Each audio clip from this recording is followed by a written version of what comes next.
I'm a graffiti artist, or as some might call it, a delinquent. I'm fine with either title. My passion lies in spray painting, and I'm pretty good with a can in my hand. The tagging community, however, is brutal. Artists have little respect for each other, so I've adopted a quieter routine. I prefer tagging places where my art is unlikely to be seen by others, like old train lines. The abandoned trains there make for the perfect canvas. My friend Lucas often joins me on these adventures, even though he's not really into graffiti. I appreciate his company, since most of my other friends don't respect my time or interests the way Lucas does. On one particular night, we found ourselves at a forgotten set of tracks, smoking a joint as we walked alongside a rusty old freight train. Oddly enough, the entire train was spotless, not a single tag in sight. It seemed like it had recently been moved here, and I was excited at the prospect of being the first to mark it. I tossed Lucas a can to mess around with and started working on my own tag. About 15 minutes later, I had 3 decent tags up, lying neatly alongside each other. I was proud of my work. As usual, I tossed the empty cans behind me, enjoying the clattering sound they made. I caught up with Lucas, who had just rolled another joint. For context, I'm not a heavy smoker. Weed often gives me unbearable anxiety, but I indulged anyway, trying to match Lucas's vibe. It wasn't long before I started feeling uneasy. The anxiety crept in, and I couldn't shake the feeling that something was wrong. Then we heard it, a muffled clang from somewhere behind us. We froze, staring into the darkness. My heart raced, and sweat formed on my neck. I couldn't tell if the sound had come from outside or inside one of the train cars. Either way, it was unsettling. After a minute of silence, I pulled out my phone to record, trying to capture whatever was happening. "What the hell was that?" I whispered, my voice trembling. Suddenly, one of my empty paint cans flew past us, clattering against the ground. Then, out of nowhere, someone started chasing us, shouting angrily, "Run!" Lucas yelled, and we took off down the tracks. The adrenaline surged as we ran for our lives. Then a gunshot rang out behind us, echoing in the night. The sound startled Lucas so much that he almost tripped. My hands were shaking as I fumbled with my phone, trying to stop the recording. We didn't stop running until we reached a main road, far from the tracks. We didn't speak a word on the drive home, both too terrified to make sense of what had just happened. What was I supposed to do? Call the police? I was literally breaking the law. That wasn't an option. But the story doesn't end there. A few weeks later, I went back to those tracks during the day, this time armed with my Glock 17. To my surprise, the train was still there, but my tags had been covered up with ugly blotches of red paint. Someone had deliberately erased my work. I kept investigating and eventually came across a train car with its door wide open. Inside, the car was empty, except for a chair in the center, surrounded by ropes and chains. The air reeked of bleach, so strong it was suffocating. I wanted to take a picture, but then I heard another metallic clang from further down the train. That was enough for me. I bolted out of there, not daring to look back. I've told this story to so many people, but no one can rationalize what happened that night. Who was that person? Why did they cover my tags? And what was with the chair in the train car? I still hear the gunshot ringing in my ears sometimes, a reminder that some mysteries are better left unsolved.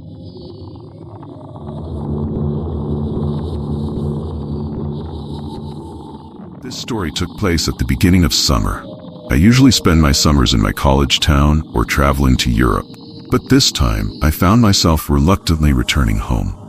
I wasn't keen on seeing old friends, so I spent my days hiking, watching movies, or just driving around aimlessly. On my last day at home, I was bored of the usual routine and wanted to do something more exciting. My friends and I used to train hop, a reckless activity I'd since given up. But that day, I decided to revisit my old hobby. I drove to a secluded set of tracks hidden by trees and foliage where freight trains often passed. I parked my car and made my way to the track.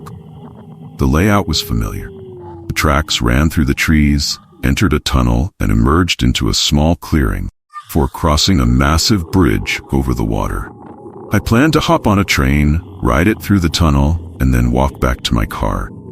As I walked along the tracks, I felt the familiar vibration of an approaching train. I hid behind some bushes, waiting for the right moment. When a suitable car passed by, I sprinted alongside it, grabbing onto the ladder and pulling myself up. The train wasn't moving too fast, so it was an easy hop. As the train approached the tunnel, I saw a strange flash of light ahead. I assumed it was a spark from the train, but I'd never seen anything like it before. I hoped it wasn't something dangerous, but it was too late to jump off now. Suddenly, a hand reached out from the darkness and grabbed my leg. I nearly lost my footing, but I held onto the ladder for dear life. I screamed and kicked, but the train was moving too fast for me to see who or what grabbed me. Before I could catch my breath, another hand slapped against my leg. I scrambled up the ladder, my heart pounding in my chest. Train exited the tunnel. I jumped off without thinking, landing hard on the gravel. I watched the train disappear into the distance, my mind racing. Were there people in that tunnel? Why would they try to pull me off the train? The only way back to my car was through the tunnel, but there was no way I was going back in there. After pacing around for what felt like hours, I realized I had no choice. I picked up a rock for protection and started walking back through the tunnel. As I reached the spot where I'd felt the hands, I heard a faint clicking sound like someone clicking their tongue. I froze, every instinct telling me to run. But I couldn't go back. I pulled out my phone and bluffed, "Stay back, or I'll shoot." I then played a gunshot sound effect on YouTube, echo reverberating through the tunnel. Without waiting to see if my bluff worked, I sprinted through the darkness, not stopping until I reached the other side. When I finally dared to look back, I saw two silhouettes standing on the tracks, watching me. A horrific screech echoed from the tunnel, sending chills down my spine. I've never felt fear like that before, and I don't plan on ever train hopping again.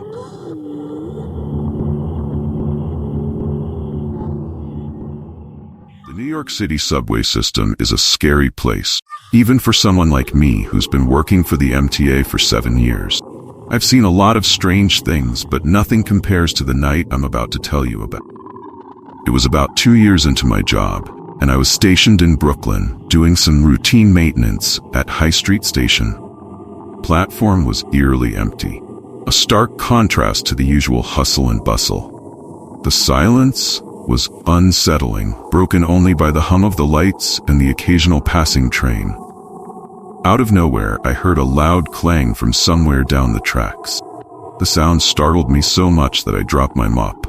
It was an unusual sound, like a rock hitting a metal rail. I stopped what I was doing and listened. The station fell silent again. 10 minutes later, the same sound echoed through the station, only much louder this time. My heart raced as I walked over to the tunnel entrance. Peering into the darkness, I couldn't see anything, but something about this didn't feel right. I tried to shake it off and went back to work, but the eerie feeling lingered. Just as I was finishing up, I heard something that made my blood run cold. A child's voice, calling for help from inside the tunnel. I froze, my mind racing. I couldn't just ignore a child in distress, so I made my way to the edge of the platform, my heart pounding in my chest. "Are you okay?" I called out, my voice trembling. "Yes," the child's voice replied, "just keep walking." I hesitated, fear gnawing at me, but I couldn't leave a kid down there, so I started walking into the tunnel. As my eyes adjusted to the darkness, I saw the silhouette of a child up ahead. But there was something else, a taller shadow standing beside the child. Panic set in. I stopped in my tracks, realizing that this wasn't what it seemed. Slowly, I turned around and made my way back to the platform, my heart in my throat. "Wait, where are you going?" The child's voice called after me, but I didn't look back. I ran up the stairs and called the police as soon as I had cell service. The police arrived quickly, swarming the platform. After a thorough search, they found something chilling: a single child's shoe, lying in the tunnel. They hypothesized that it could have been a sign of a struggle.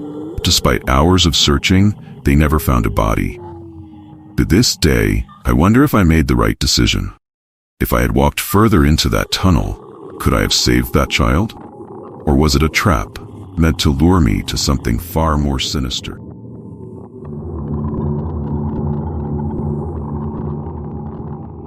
This story happened years ago when I was working as a train engineer on the night shift. I used to run freight trains between small towns in the Midwest, a job that was mostly uneventful. But one night, something happened that still haunts me. It was a calm, clear night. I was alone in the locomotive, guiding the train along a deserted stretch of track. Everything was going smoothly until I noticed something odd on the monitor. A set of blinking lights on the side of the track, signaling that there was an obstruction ahead. I slowed the train down, squinting into the darkness. As we approached, I saw something that made my blood run cold. A man was standing on the tracks, staring directly at the locomotive. I blared the horn, hoping he would move, but he just stood there, motionless. I hit the emergency brakes, the train screeching to a halt just inches away from the man. I jumped out of the cab, my heart racing. But when I reached the spot where the man had been standing, he was gone. I searched the area, calling out into the night, but there was no sign of him. The tracks were empty, the surrounding fields silent. I was shaken, but I chalked it up to fatigue and got back on the train. As I resumed my journey, the radio crackled to life with static, followed by a voice whispering, "You shouldn't have stopped." I nearly jumped out of my seat, frantically checking the radio for any explanation, but there was nothing. Just silence. My hands were trembling as I gripped the controls, trying to focus. Then, out of nowhere, the train's lights flickered, and the engine began to sputter. The power fluctuated, and the train slowed to a crawl. I tried everything to get it back up to speed, but nothing worked. The train was barely moving, and the darkness outside felt like it was closing in. Suddenly, the radio crackled again, and the same voice whispered, "It's too late." The lights went out completely, plunging the locomotive into pitch-black darkness. I felt a cold chill run down my spine as the train came to a dead stop. I was terrified, trapped in the dark, with no idea what was happening. And then I heard it, a low, guttural growl coming from behind me. I spun around. There was nothing there. The growl grew louder, more menacing, and I could feel something breathing down my neck. I fumbled for my flashlight, my hands shaking so badly I could barely hold it. When I finally managed to turn it on, the light revealed nothing but the empty cab. But the growling continued, echoing in my ears. I don't know how long I sat there, paralyzed with fear, but eventually, the lights flickered back on, and the train roared to life. The growling stopped as suddenly as it had started, and I wasted no time in getting the train moving again. I didn't stop until I reached the next station, where I immediately reported what had happened. But no one believed me. They said it was just a power failure, nothing more. But I know what I heard, and I know that something was in that locomotive with me, something that didn't want me to leave. Quit my job not long after that. I couldn't shake the feeling that I'd narrowly escaped something terrible. Even now, years later, I still have nightmares about that night. And every time I hear a train whistle in the distance, can't help but wonder if it's still out there, waiting for me.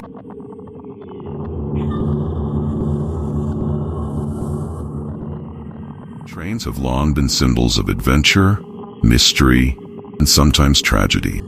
The stories you've just read tap into that deep-seated fear of the unknown, fear that lingers in the shadows of old tracks, abandoned tunnels, and the echoing silence of a late-night subway station. Each tale paints a chilling picture of what can happen when the ordinary becomes extraordinary, and the familiar turns into something terrifying.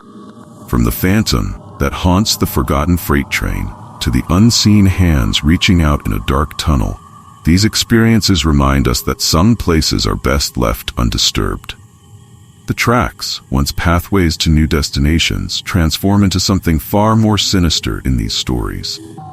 They become the setting for encounters that defy explanation and leave those who witness them questioning their sanity. The common thread in these tales is not just the setting, but the overwhelming sense of dread that accompanies the unknown.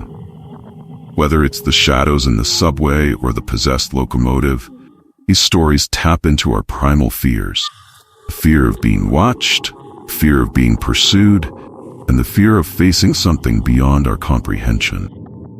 The characters in these stories, though flawed and often unprepared, survive their encounters, but they are forever changed by what they've experienced.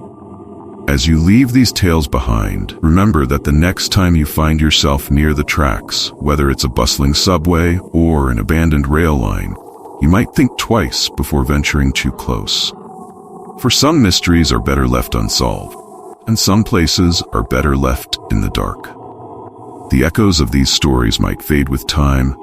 The fear they invoke lingers, like the distant whistle of a train in the dead of night.